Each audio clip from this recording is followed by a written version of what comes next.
पाहूयात की निलेश चव्हाण याला नेपाळमधून अटक करण्यात आलेली आहे। निलेश चव्हाण याच्यावर एकूण 4 गुन्हे दाखल आहेत। त्याचबरोबर वैष्णवी हगवणे हिचं बाळ हे निलेश चव्हाण याच्याकडे होतं। निलेश चव्हाण हगवणे कुटुंबियांच्या जवळचा असल्याची माहिती आहे। वैष्णवी हगवणे यांचं बाळ निलेश चव्हाण याच्याकडे होतं। बाळ घेण्यासाठी गेलेल्या कसपटे कुटुंबाला धमकावल्याचा आरोप आहे। वारजे माळवाडी पोलीस ठाण्यात या संदर्भात गुन्हा दाखल आहे। 2019 मध्ये बलात्कार, कौटुंबिक हिंसाचार आणि ड्रंक अँड ड्राईव्ह याचे गुन्हे देखील त्याच्यावर दाखल झाले होते। त्या निलेश चव्हाण याला नेपाळमधून अखेर अटक करण्यात आलेली आहे। त्याची संपत्ती जप्त करण्यासाठी आजच वॉरंट देखील काढण्यात आलेलं होतं। त्यानंतर निलेश चव्हाण याच्या वडिलांची आणि भावाची देखील चौकशी करण्यात आली होती। अखेर निलेश चव्हाण याला नेपाळमधून अटक करण्यात आली आहे। वैष्णवी हगवणे हिच्या आत्महत्या प्रकरणामध्ये निलेश चव्हाण याचाही हात असल्याचा आरोप तिच्या आईवडिलांनी केलेला आहे। त्यानंतर करिश्मा आणि निलेश चव्हाण यांची समोरासमोर बसवून चौकशी देखील केली जाऊ शकते।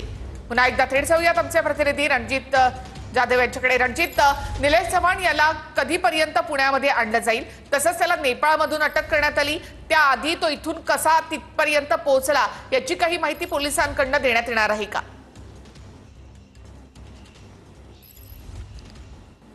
निखिला, नक्कीच या सर्व गोष्टींचा तपास जो आहे तो पिंपरी चिंचवड पोलीस जे आहे ते करतील। आज रात्रीपर्यंत उशिरा जे आहे ते त्याला पिंपरी चिंचवड शहरात जे आहे ते त्याला बावधन पोलीस ठाण्यामध्ये घेऊन येण्याची शक्यता जी आहे त्या पिंपरी चिंचवड पोलिसांकडून वर्तवण्यात आलेली आहे। याआधी आपण पाहिलं तर हा इतका शातीर असा गुन्हेगार आहे।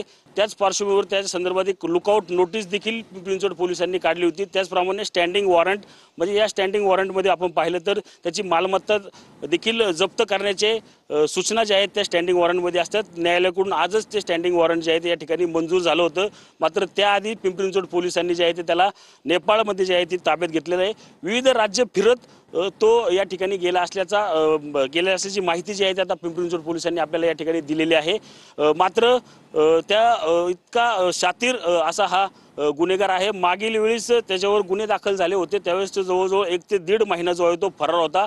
कुठल्याही प्रकारचं इलेक्ट्रॉनिक माध्यम त्याच्याकडे नसल्यामुळे तो पोलिसांना गुंगारा वारंवार देत असतानाचं चित्र जे आहे ते पुणे पोलिसांच्या माध्यमातून पाहायला मिळत होतं। मात्र आज अखेर पिंपरी चिंचवड पोलिसांनी गेल्या 2 दिवसापासून शोध घेत नेपाळमधून त्याला जे आहे ते अटक केलेली आहे। काल पिंपरी चिंचवड पोलिसांना तो नेपाळमध्ये असल्याची माहिती मिळाल्यानंतर पिंपरी चिंचवड पोलिसांची पथकं जी आहे ती तत्काळ नेपाळमध्ये गेले।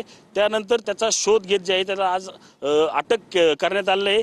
या अटक केल्यानंतर आता करिश्मा असेल किंवा निलेश असेल या दोघांनाही समोरासमोर बसून जी आहे ती चौकशी करण्यात येणार आहे।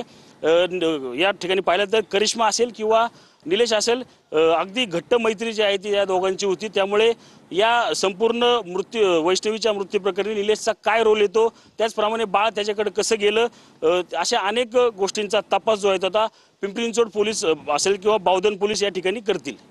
निखिला, नक्कीच धन्यवाद रणजित एकूणच माहितीबद्दल।